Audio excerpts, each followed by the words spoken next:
Hello pilots, and this is the CDB Academy, and this is Efefay. Today we're going to be talking about the ship tree, or the ship tab, in the hangar interface, right here. Here you can buy ships. You can also preview ships, like this. And then you can see the ship you want. You can also see the stats of the ship by panning your cursor over. Next we're going to be talking about fleet strength. This percentage here determines, it increases the amount of synergy you get each match. So to increase this number, you level up ships all the way. You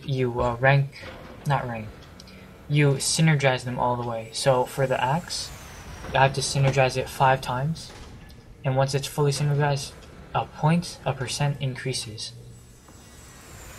Next we're going to be talking about fleet characteristics. The Empire ship tree has strong ships for hull, but they're slow and unmaneuverable. Federation ships have fast ships, but they're weak in hull and shield. And Jericho, which is kind of the opposite of Empire, has strong shields, but so-so maneuverability. After this we're going to be talking about some very important issues, such as tiers and ranks. Some new players don't really understand this concept, so I'm going to explain it right now. There are 5 tiers, and in each tier there are 3 ranks. So for example, in tier 1 there are ranks 1, 2, and 3.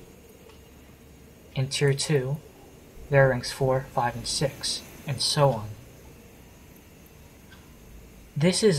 This next subject is a problem that I want to talk about. It's about tier rushing.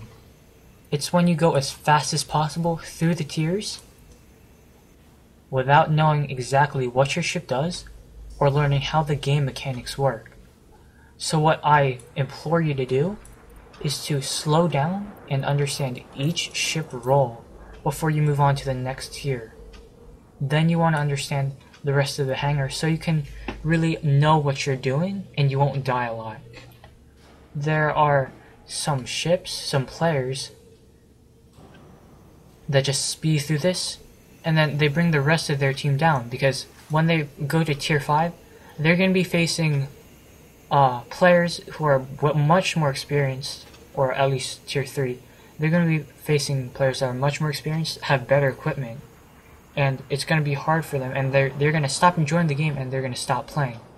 So what I really encourage you to do is, as again I say, learn each ship role, learn what the modules do, and learn more about the game before you advance through the tiers.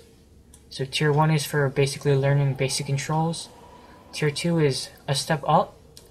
Tier 3 is like learning how to ship build and teamwork. This tier 4 is it's a step between tier 3 and tier 5, and tier 5 is for sector conquest and for what's the word, not casual but competitive players.